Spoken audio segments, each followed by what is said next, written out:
Vou contar mais uma linda história a partir de agora. Só que eu quero fazer antes um pedido para você. Se inscreva no canal. É um gesto tão simples para você e tão significativo para o canal.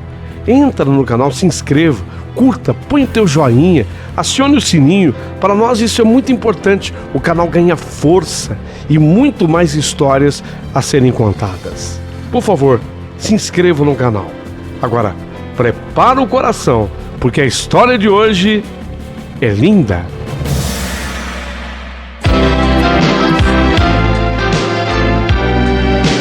Rádio Emoção. Paulinho, boa pessoa. A verdade de cada um.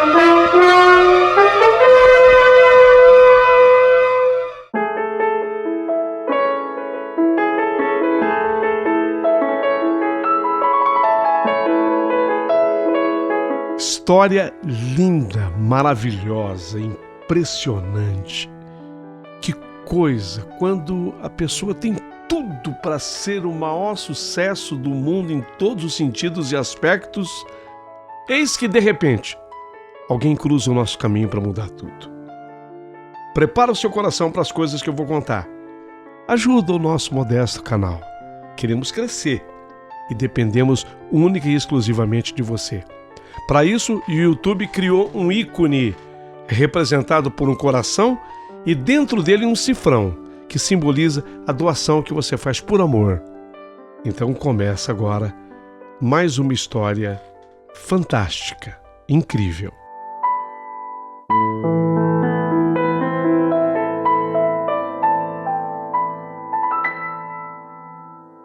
Não, eu não queria que meu apelido se espalhasse. Eu, na verdade, tinha vergonha dele.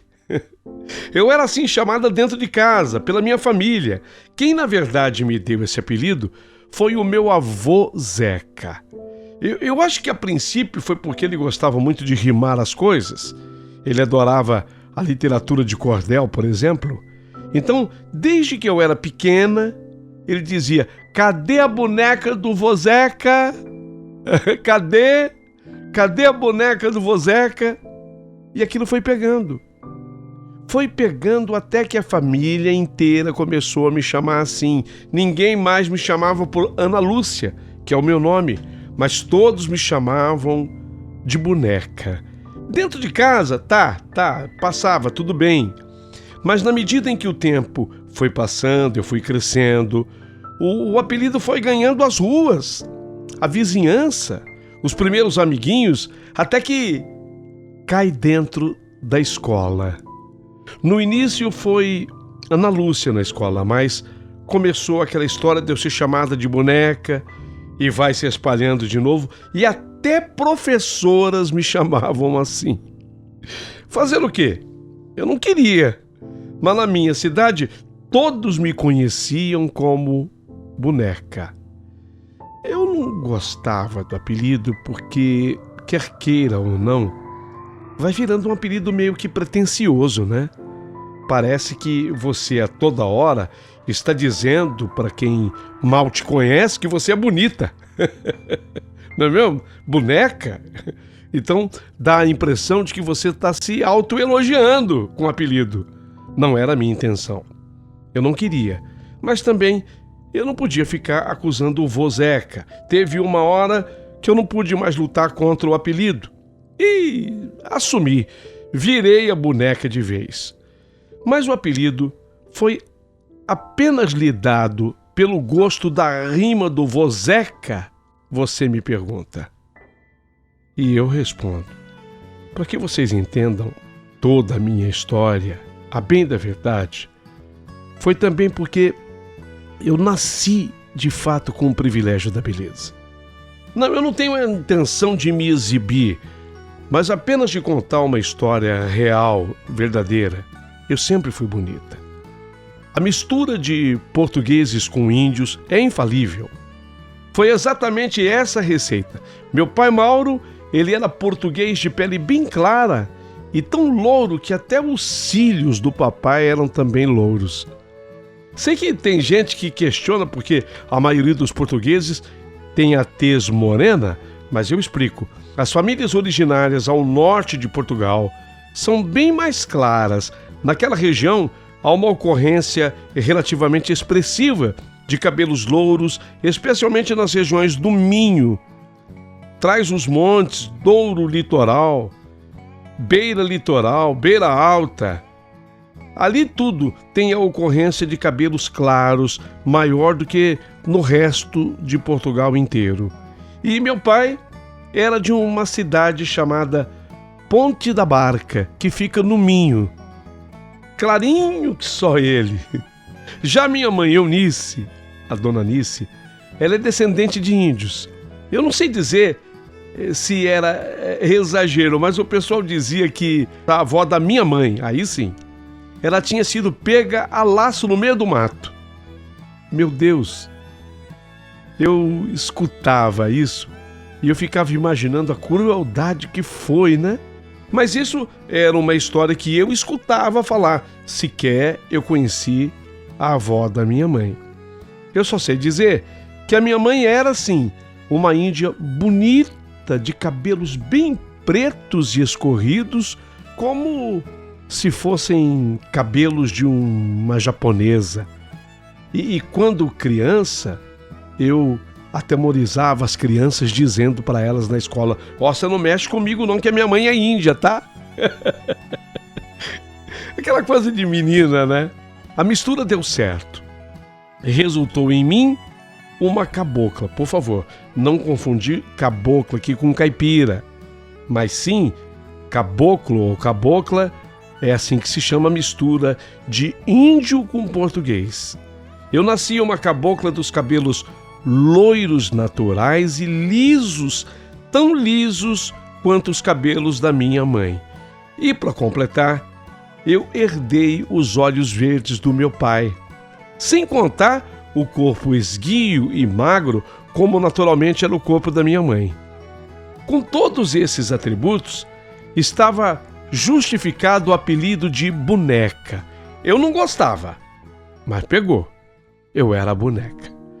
Diante disso tudo, o pessoal começa a dizer que eu tinha que aproveitar a minha beleza. Você não pode jogar tua beleza fora, boneca. Você tem que se valer da sua beleza, boneca. Você tem que aproveitar a sua beleza. Olha, eu não quero julgar quem falava isso, até porque era gente da minha própria família. Mas, sinceramente, não é o melhor comentário que se possa fazer para uma menina ainda em formação. Boneca, você tem que aproveitar a sua beleza, boneca. Não, por mais que se dissesse aquilo com boa intenção, e lógico que meus familiares diziam isso com boa intenção, eu ainda não tinha cabeça. Eu não tinha cabeça ainda para entender tudo isso, né? Para poder digerir tudo isso, resolver tudo isso, fazer o discernimento do que era. Mas o que na verdade me segurava era o próprio exemplo. Aliás, nada é mais forte do que o exemplo dentro de casa. Então, o bom caráter e a disposição trabalhadora de todos na minha casa fez de mim uma boa pessoa. E foi nessas bases sólidas que eu comecei a minha vida. Mas eu tenho que ser franca, tenho que ser sincera. Eu não podia fugir do assédio de pessoas que praticamente me convocavam para eu participar dos concursos relacionados à beleza. Não, boneca, você tem que participar. Não, a boneca, eu já te inscrevi. A boneca não pode ficar fora dessa. Em todos os concursos de beleza que eu entrava, pronto, eu saía vencedora, sempre tirando o primeiro lugar. Diziam que as outras meninas até desanimavam quando viam a minha inscrição. Era comentário do tipo: ah, assim não tem graça, não dá, a boneca vai participar só se for pra gente disputar o segundo lugar, porque o primeiro tá garantido, é dela, ela sempre leva. Até que o tempo passou e veio aquele concurso muito mais sério e profissional. Era para a escolha da Miss da minha cidade, cuja ganhadora deveria depois seguir o circuito para o concurso Miss São Paulo. Depois, quem sabe, Miss Brasil. E então a vencedora poderia disputar até o concurso Miss Universo. A minha cidade nunca antes havia participado disso. Porque eu não sei se vocês sabem, mas não são todos os municípios do estado que participam, por exemplo, do concurso Miss Estadual. Não. A minha cidade, por exemplo, jamais tinha entrado nesse circuito. Mas quando eu completei 19 anos, foi diferente. Havia na prefeitura um secretário de cultura chamado Valdemar. E esse Valdemar era muito atuante. Ele tinha me conhecido na escola quando ele deu aula de artes para nossa turma. O prefeito atual convidou o Valdemar para assumir a Secretaria de Cultura.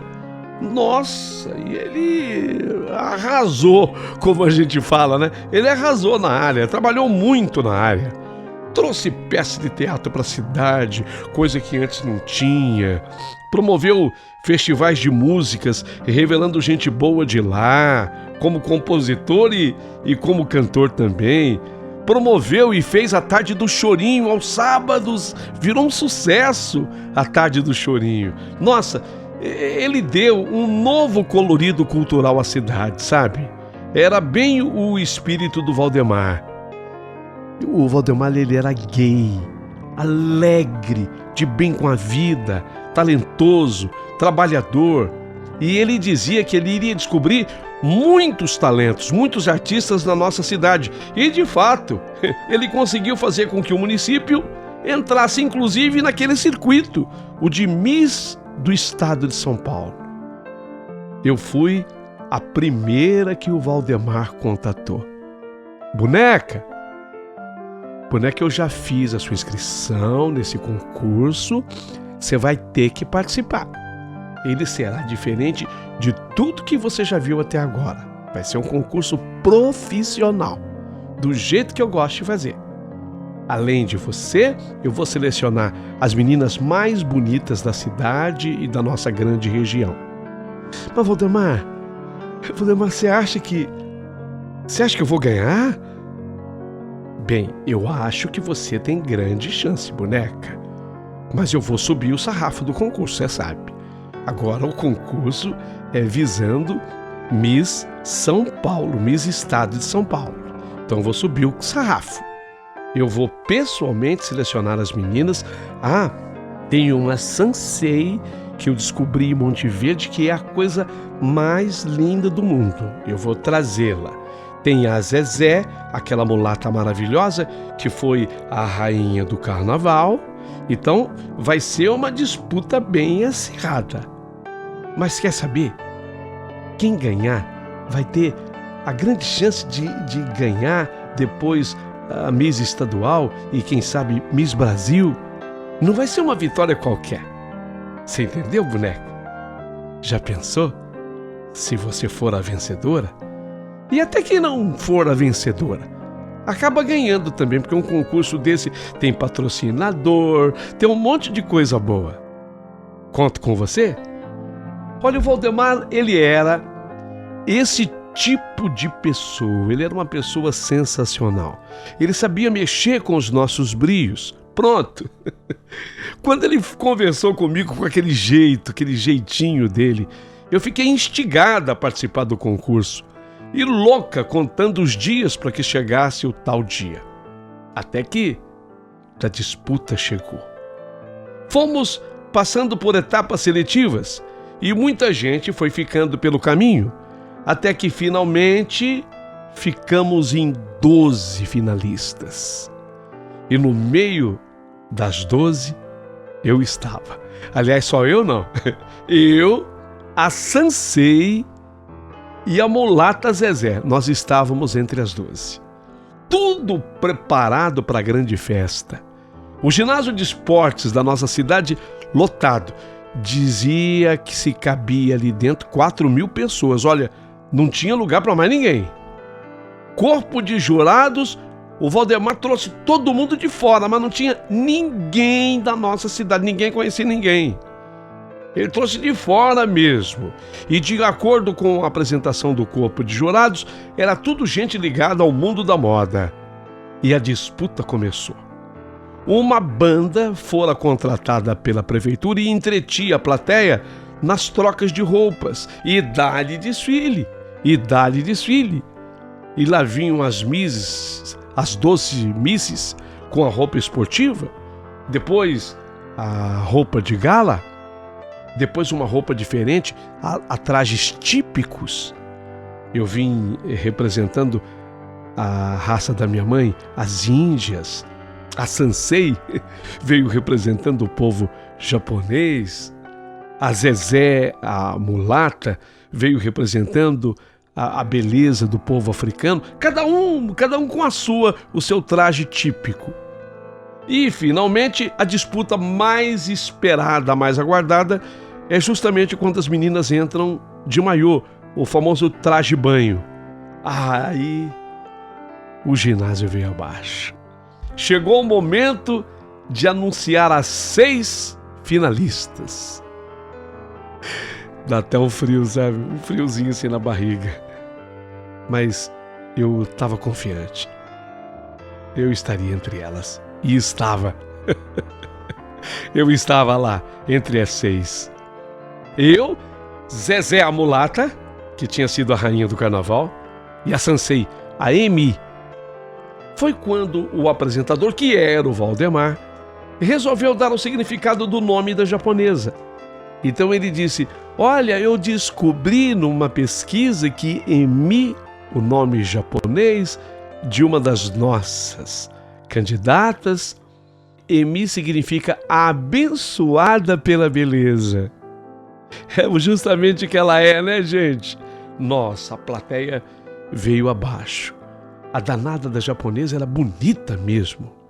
E ia se desenhando ali, ia ficando escrita na história uma grande disputa.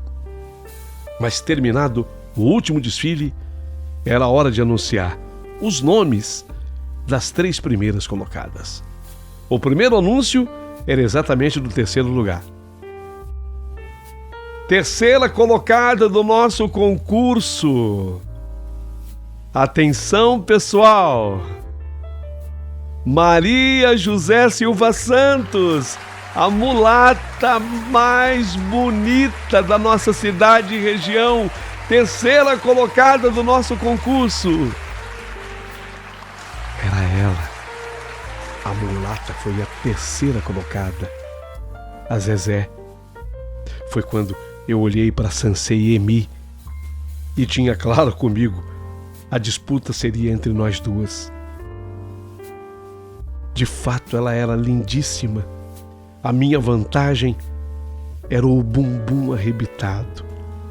A Sansei não tinha bumbum arrebitado. Ela era mais esguia e também ela não tinha assim busto. Pelo menos na medida do tamanho do meu. Ela não tinha. Mas ela tinha uma vantagem. Ela era 2 centímetros mais alta que eu. E eu nunca também tinha visto na minha vida pessoa mais elegante sobre um salto alto do que aquela Sansei, Emi. Era chegado o grande momento. Seria o meu nome ou o dela? Seria anunciado a segunda colocada, de modo que se o nome dela fosse anunciado, eu ganharia. Já se o meu fosse anunciado, com certeza ela ganharia. E o Valdemar inteligentemente fez aquele suspense. Entrou a banda, tocou mais uma música. Já tinha anunciado a terceira colocada. Depois dessa música linda, que será executada pelo conjunto contratado, eu vou anunciar a nossa Miss. Entrou a banda, tocou a música. E depois da música, ele pegou o microfone. Me lembro que ele deu uma batidinha assim no microfone. Até disso eu me lembro.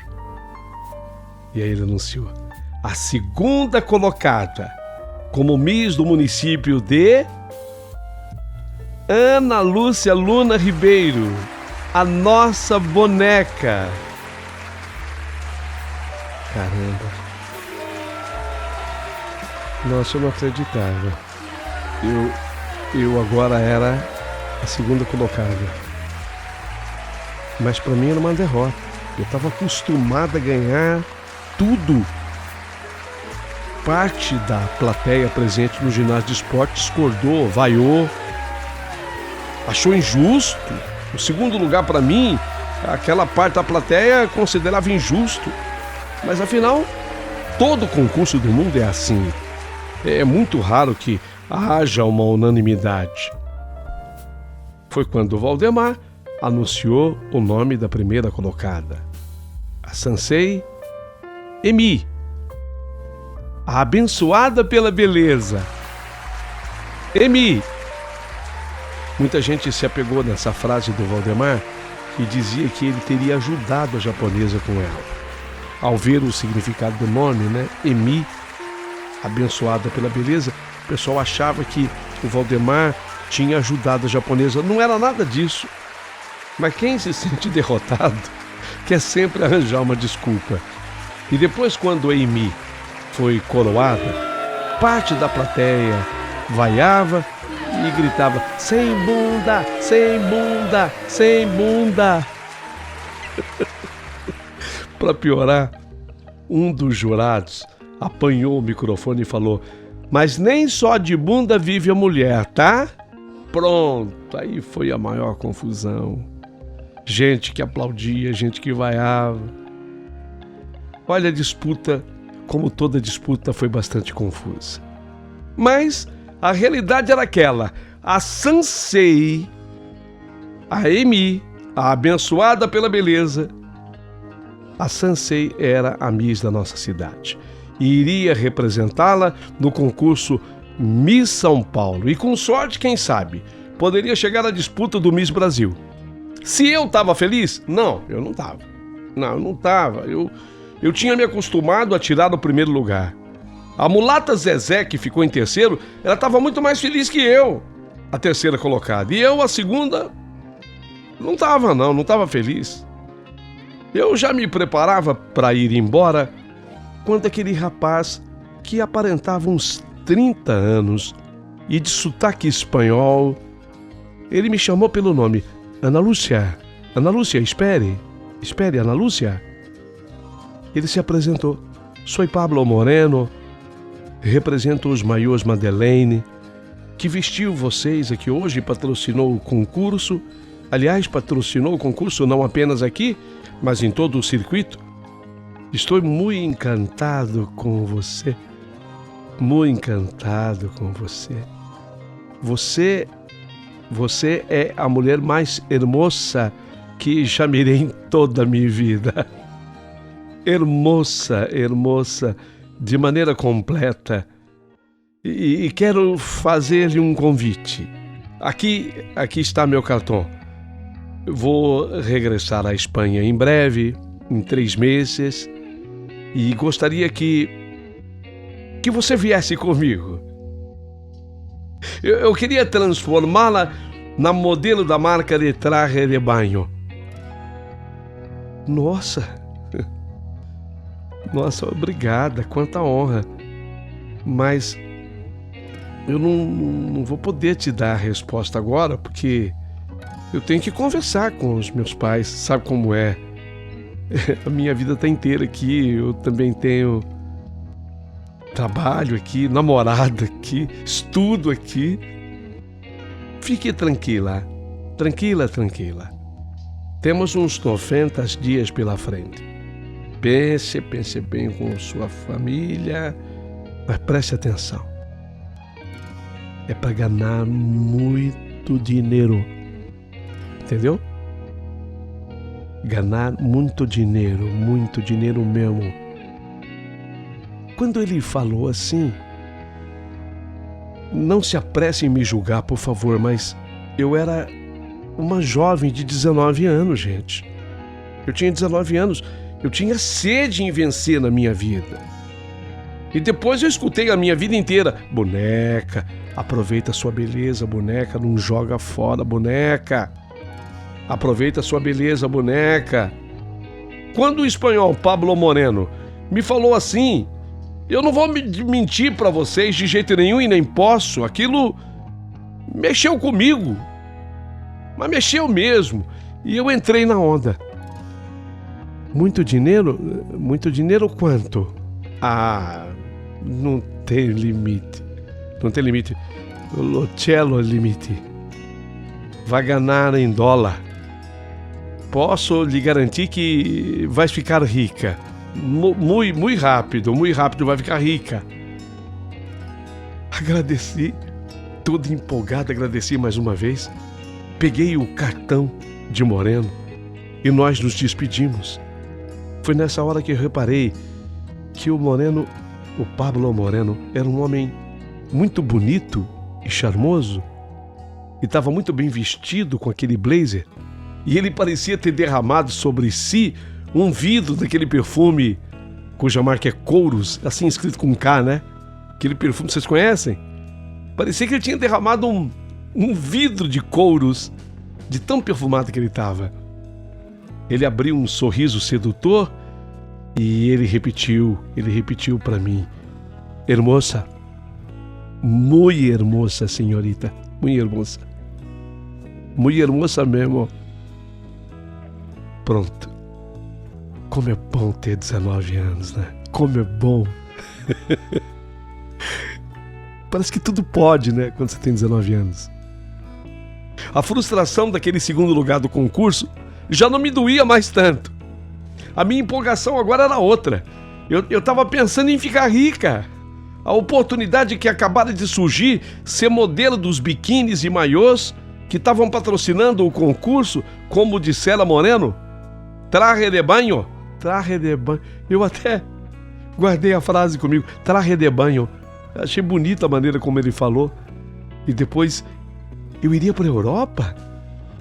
Ai, meu Deus do céu. Eu já estava concluindo que não ter tirado o primeiro lugar no concurso não havia sido uma derrota, mas sim uma vitória. Falei com os meus pais, irmãos, tias, o vô Zeca, a avó Maria. As opiniões ficaram divididas. Parte achava que era a oportunidade que surgia e que eu não poderia perder nunca. A outra parte achava que eu tinha que ficar na minha terra, na minha cidade, junto da minha gente. A felicidade era isso, estar lá, ficar lá, nas minhas raízes. Outra coisa, eu tinha um namorado, o Fernando, rapaz interiorano, trabalhava inclusive no cartório que pertencia ao tio dele. Quando eu falei com o Fernando, ele foi taxativo. Boneca, você que sabe, se você for pra Espanha, esqueça que eu existo. Eu não nasci pra ser corno, não. Tá me achando com cara de bobo? Não, de jeito nenhum. Esquece que eu existo. Nessas minhas colocações, observem que eu não estou fazendo nenhum julgamento, eu apenas estou retratando como elas aconteceram, a realidade nua e crua, para que vocês possam entender exatamente como foi que aconteceu a minha vida, a minha história. Foi exatamente assim que reagiu o Fernando, o meu namorado. Passado uns dias, eu fiz o primeiro contato telefônico com o Pablo Moreno. Ele se mostrava todo animado e tratou de me animar, que ele havia falado com os donos da marca de maiô e biquíni. Ah, meu Deus do céu, ficava toda empolgada. Maiô e biquíni Madeleine. Ele tinha mandado revelar, inclusive, uma foto minha. Ele tinha feito uma foto com um profissional, com um fotógrafo profissional, mandou revelar a minha foto e enviou a minha foto pro pessoal lá, os donos, né, da grife da marca de maiô e biquíni, e os donos se mostraram muito empolgados com a minha contratação, e para que eu me animasse em ir ainda mais, ele mandou essa: assim que eu chegasse à Europa, eles me dariam um carro novo, zero. Gente de Deus, para tudo. Naquele tempo, eu estou falando de 1991, eu estou falando do ano de 91. Hoje não, hoje o jovem tem outra concepção a respeito de carro. Mas quem viveu, a senhora que está me ouvindo, viveu 91? Você? O senhor? viveu 91, naquele momento, o carro era tudo que a gente sonhava. Tudo que a gente sonhava. Agora as coisas mudaram, mas naquele momento da vida, um carro era tudo que a gente queria ter. Eu queria ter no Brasil um Fusquinha que fosse, e eu não conseguia. Moreno agora me falava que assim que eu chegasse à Europa, eu iria ganhar um carro zero. Era um lançamento da Fiat daquele ano. 91. Era um carro lindo chamado Templa. Não sei se você vai se lembrar. Templa. Era um lançamento do ano de 91. Você não pode imaginar o efeito que aquilo fez na minha cabeça. Mexeu demais com a minha cabeça. Um Templa. Meu Deus, eu vou ter um Templa. Ah, não acredito. Será que é verdade isso? Vou ter um Templa. Nossa, aquilo mexeu demais comigo. Fiquei tentada demais em ir. Ô mãe, eu vou ficar rica, mãe. Como diz o Moreno, eu vou ganhar dinheiro, mãe. Ô mãe, eu vou ganhar nada em dólar. E vou ganhar também um carro 0 quilômetro, mãe, desses lindos. Só tem um aqui na nossa cidade, só tem um. É o tal de Tempra. Que, filho? Que carro é esse? Eu nunca vi. Então, a senhora nunca viu porque aqui só tem um. Chama Tempra. Deixa eu ir, mãe. Deixa. Logo eu volto. Filha, mas a sua vida, filha. A sua vida inteira é aqui. E o Fernando, seu namorado, como é que fica o Fernando? Ah, mãe, ele gosta de mim. Um dia ele vai entender, agora ele tá bravo. Mas isso passa. Eu só não posso deixar escapar o meu sonho. Filha, então, nós precisamos conhecer direito esse rapaz. Esse que tá te propondo tudo isso, é Pablo Moreno, né? Precisamos conhecer. Quando a minha mãe falou assim, eu vi que a minha mãe, ela estava entrando no meu time. O time de apoio para eu ir para a Europa. Liguei para o Moreno e ele veio até minha casa. Olha que a minha cidade fica a 500 quilômetros da capital de São Paulo, mas ele estava em São Paulo e veio. Nossa, como o Moreno, ele era simpático demais. Ele trouxe presentes para todo mundo e distribuiu biquínis e maiôs para a família inteira. Com aquela simpatia dele, espanhola, né? Aquele desenvoltura para falar, aquele sotaque gostoso. Aquele perfume que ele usava, o Couros, também era uma delícia para muita gente. Ele veio e ficou em casa 3 dias na minha casa. Tempo mais do que o suficiente para conquistar a confiança de todos. O espanhol era extremamente convincente. Ele falava com convicção e sabia escutar, sabe? Ele parava para ouvir. Mas ele não conquistou apenas a minha família, não. O Pablo Moreno conquistou também a mim. No último dia de sua estada em casa, na despedida, ele me beijou. E eu correspondi. E confesso que foi o melhor beijo da minha vida até ali. O melhor beijo da minha vida até ali. Quando ele foi embora, que ele voltou para São Paulo, eu estava apaixonada por ele. E tanto é verdade que eu aproveitei o embalo e terminei de vez o meu namoro com o Fernando. Desculpei com o Fernando que ele estava bravo porque eu ia para a Europa. E tal qual ele próprio havia proposto, ele achava melhor acabar tudo antes que eu fosse. Ele agora já não queria mais que fosse assim. Já tinha pensado melhor, repensado. Dá pra gente seguir. Eu não queria, sabe, boneca, abrir mão de você agora. Mas eu já apaixonada por Moreno, não queria mais saber do Fernando, não.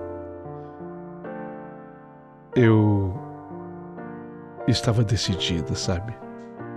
Eu estava decidida. Eu queria ir para a Europa com o Moreno. E, se possível, ficar com aquele homem para sempre. Mas faltava ainda convencer o meu pai e o meu avô Zeca, os dois. Aliás, esses dois, eles eram muito importantes. Eles eram os mais resistentes. Mas o Pablo Moreno, sabendo que meu avô Zeca tinha loucura por um acordeon, ele, quando voltou de São Paulo, ele trouxe um acordeon de presente pro vô Zeca. Que homem! Ele era demais, né? Pablo Moreno era demais. E pro meu pai, ele trouxe uma coletânea de CDs do Nelson Gonçalves. Detalhe, ainda com o autógrafo do Nelson Gonçalves num dos CDs. Era uma coletânea, mas num deles tinha um autógrafo. Naquele ano de 1991, o cantor ainda era vivo. Meu pai se encantou com o presente. Só que meu pai não tinha onde tocar os CDs. Não tinha o aparelho, né? Não tinha o tocador de CDs. Pois o Moreno foi atrás. Ele foi numa cidade próxima a nossa, que é maior, comprou também um aparelho, porque meu pai não tinha o aparelho de tocar os CDs. Comprou o aparelho. Pronto, a família inteira estava conquistada. A família inteirinha estava conquistada. E a viagem foi marcada. E foi com muita empolgação que eu fui para Madrid com o Moreno. E quando nós saímos do Brasil, já éramos namorados. Na chegada a Madrid, a realidade começou a mudar um pouco. Vocês vão me entender, começou a mudar um pouco quando nós pisamos em Madrid. Não ficamos num hotel de luxo ou num hotel luxuoso como eu sonhava. Eu e Moreno, nós fomos para uma casa pequena, minúscula, num bairro em Madrid chamado Arganzuela. É um bairro conhecido lá em Madrid. Mas a casa era pequena, pequenininha. Fomos morar nessa casa em Arganzuela. Ele me dizia, o Moreno, que por enquanto, que nós iríamos morar lá por enquanto. E eu ficava esperando a reunião com os donos da fábrica de maiôs e biquínis, essa reunião acontecer, mas essa reunião não acontecia. Depois de uns 60 dias já lá, morando em Arganzuela, Madrid, eu já muito apaixonada pelo Pablo Moreno, ele me propôs casamento. Sim, nós vamos nos casar no cartório, a gente se casa no cartório apenas, aí você esquenta a sua documentação para ficar aqui, você entendeu? Porque é lógico que eu queria casar. Então, se alguém me perguntar, mas peraí, você não queria casar? É óbvio que sim. Queria casar, mas eu queria casar daquele jeito que todo mundo sonha, né? Queria vestir um vestido de noiva, eu queria convidar parentes, eu queria convidar amigos, entendeu? Eu queria casar daquele jeito. Não assim, só eu e ele em Madrid. E assim mesmo o casamento não seria no religioso, apenas cartorial, apenas no cartório. O objetivo, de acordo com o Moreno, era esquentar minha documentação. Mas, apaixonada como eu estava, apesar de sonhar com aquele casamentão, eu faria tudo. E fiz, e nos casamos. Eu ainda aguardava o contrato com a grife dos trajes de banho. Adorava quando ele falava assim. E os trajes de banho, nada? Não, calma. E Moreno me diz, calma, tem coisa melhor saindo. Quer dizer, já estava mudando a história, porque eu não tinha visto o Tempra também. Eu não tinha o carro, eu não tinha o contrato, eu estava morando em Madrid, tudo bem, eu estava com o amor da minha vida. Ele até casou comigo nos documentos. Tá? Por um lado, eu estava muito feliz, muito satisfeito, mas por outro, ele falou, mas tem coisa melhor saindo. E realmente ele chega um dia em casa estourando champanhe. Finalmente, hermosa, venha cá. O bar mais lindo de Marbella acaba de ser inaugurado. O bar mais lindo de Marbella, e eu vou ser o gerente de lá. Tem um detalhe que vocês vão rir. Ele me chamava de Munheca. O Pablo Moreno. Não pense que quando ele me tratar aqui de munheca, ele está dizendo que eu sou mão fechada miserável. Não, não é não. É que boneca em espanhol é munheca. Se eu já não gostava do apelido no Brasil, imagine lá na Espanha. Munheca, munheca, chegou a nossa vez, munheca. Chegou a nossa vez. Eu vou ser gerente desse bar em Marbella. Mas ele falava disso com uma empolgação, como se isso fosse dar realmente muito dinheiro. Eu parei assim para pensar, peraí, mas ele era até aqui um publicitário que trabalhava representando a marca dos maiôs e biquínis, os tais do Madeleine, e agora mudou, dá muito mais dinheiro, muito mais dinheiro. E aí ele me leva para eu conhecer Marbella. Gente de Deus, eu não sabia nada, não conhecia nada na Espanha. Marbella é um dos lugares mais lindos do mundo, de fato. Ele me levou para conhecer. É um dos destinos mais badalados da Espanha e de toda a Europa. Endereços dos mais ricos e famosos durante o verão na Costa do Sol. Lá, a região chama-se Costa do Sol. É a região da Andaluzia. Um clima excepcional no verão. Um lugar maravilhoso na Andaluzia espanhola.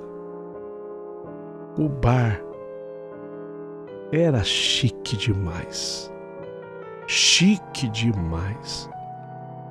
Era impressionante a frequência daquele bar. Os carros que estacionavam. A beleza daqueles homens que saíam daqueles carros, os ternos muito bem cortados, os perfumes maravilhosos. Realmente tinha razão o Pablo Moreno. O bar era muito chique em Marbella, Espanha. Ele era o gerente. E segundo ele, o salário para aquilo era muito bom. Só que aí é que vem a surpresa. Um dia, ele chegou com uma coleção de uns 3 vestidos para mim. Todos os 3 vestidos extremamente sensuais. Sabe um vestido com um decote? Porque eu tenho realmente o colo muito bonito.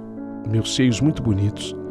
Foi por isso que o pessoal ficou bravo quando a Emilia, a Sansei, ganhou o concurso, porque ela não tinha assim os meus seios. Então ele chegou com aquele vestido com um decote, que aquele decote deixava meus seios bem aparentes. Meus seios são muito bem torneados e firmes.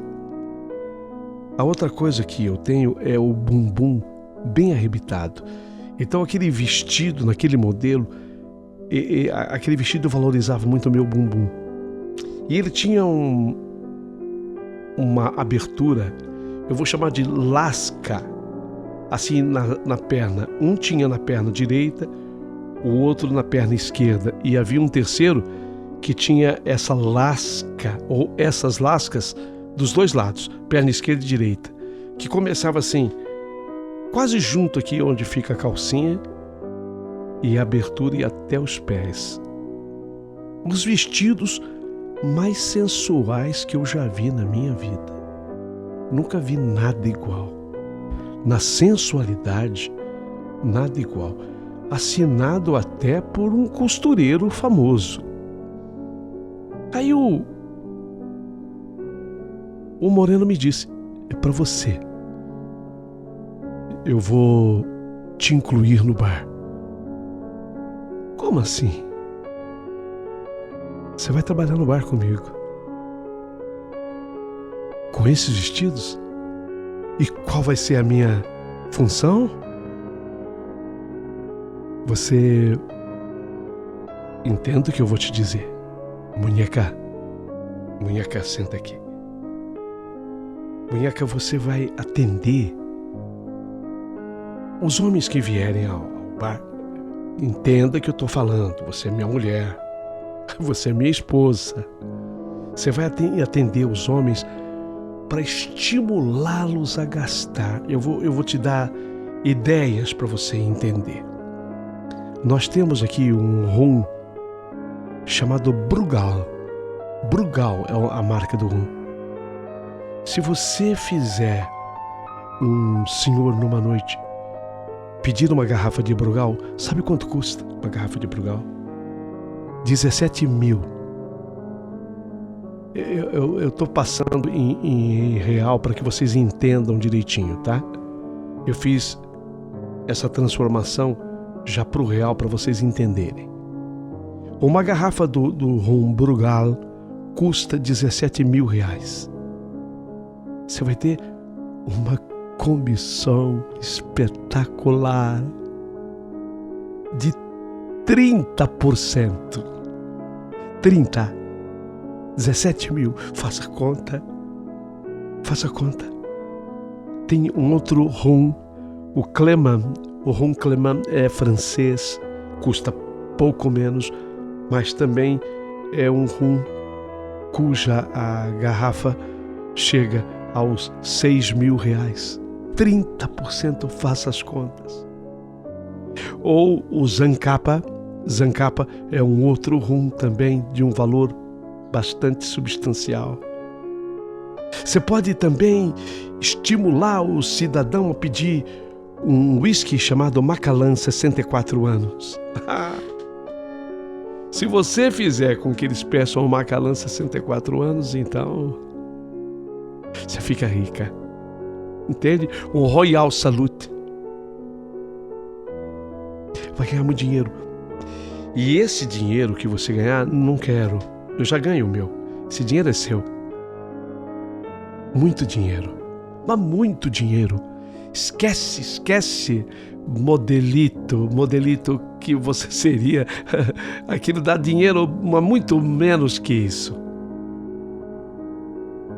Gente, não era o que eu queria. Quer dizer, eu não tinha saído do Brasil exatamente para isso, mas o Moreno era tão convincente. Será que eu ia conseguir vender essas bebidas? E comecei a trabalhar com aqueles vestidos e com a minha beleza. Munheca, você tá hermosa demais, Munheca. Vai. O que me causava espanto era que o Moreno, ele não tinha nenhum tipo de ciúme em relação à minha pessoa. Quer dizer, ele era exatamente o oposto do que fora o Fernando. Ele não tinha ciúme, não. Ele dizia para mim: você está maravilhosa, vai. Vai. E venda as bebidas.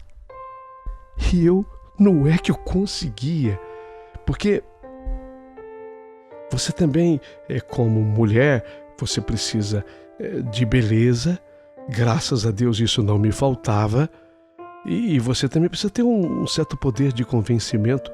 E eu começava em cima do rum Brugal. E começava a falar maravilhas. Era o melhor Brugal do mundo. Como o Brugal é igual em qualquer lugar do mundo que você vá. Mas aquele era especial.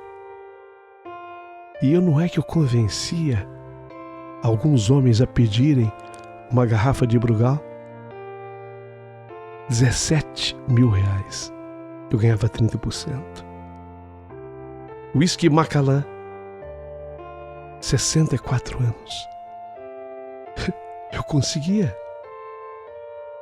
Rum Clément, rum Zancapa, o Royal Salute Whisky. Esses whisky, essas bebidas caras, era comum para eu conseguir. Comecei a ganhar dinheiro. Realmente eu comecei a ganhar bastante dinheiro. E o dinheiro que eu ganhava, o próprio gerente, quem era o gerente? O Moreno. Ele separava para mim e falou: teu dinheiro está separado. Então eu ia anotando assim, fazendo as contas, eu já tinha uma quantia muito boa juntada. Mas chegamos àquele ponto. Eu notei que eles estavam fazendo um compartimento adjunto ao bar.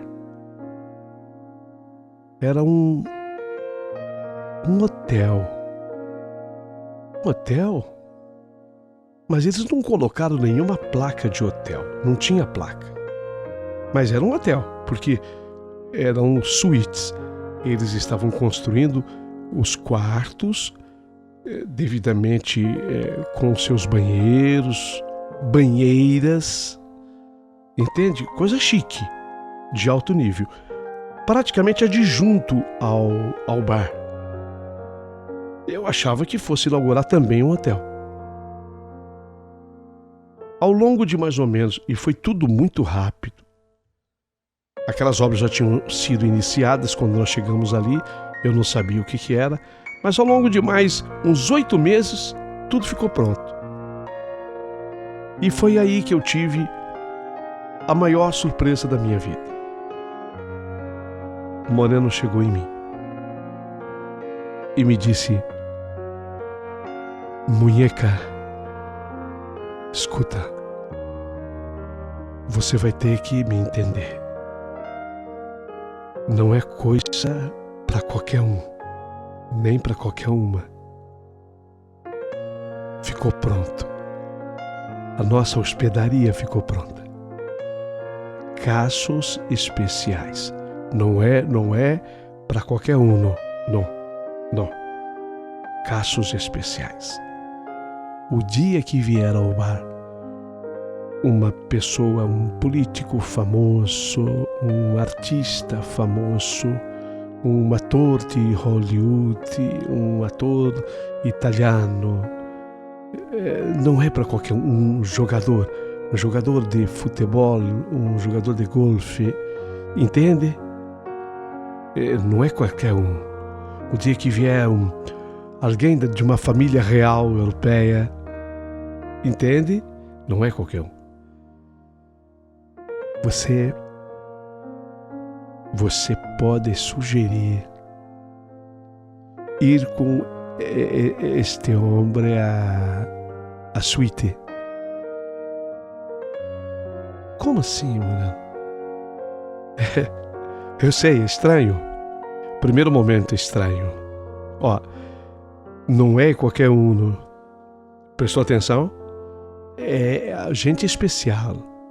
Príncipe. Tem príncipe que vem. Um príncipe, um político, entende? Um jogador famoso, não é qualquer jogador. Não é qualquer um. Um jogador de alto nível. Entende? Se vier. E se você achar, pode propor uma ida sua com o cidadão à suíte. Você está querendo dizer para transar? Simples. Com hora marcada. Coisa rápida. Só que o preço, cada ida dessa, 5.000 reais, nada da casa, tudo seu, entende? Pergunto, o que você acha que eu fiz? O que você faria? No segundo capítulo da minha história, vocês vão se surpreender com o que acontece na minha vida depois disso. Tá gostando da história até aqui? Curta, manda o teu joinha, aproveita e se inscreva no canal e, se puder, mande também um valeu demais pro Paulinho Boa Pessoa. Ele bem o merece.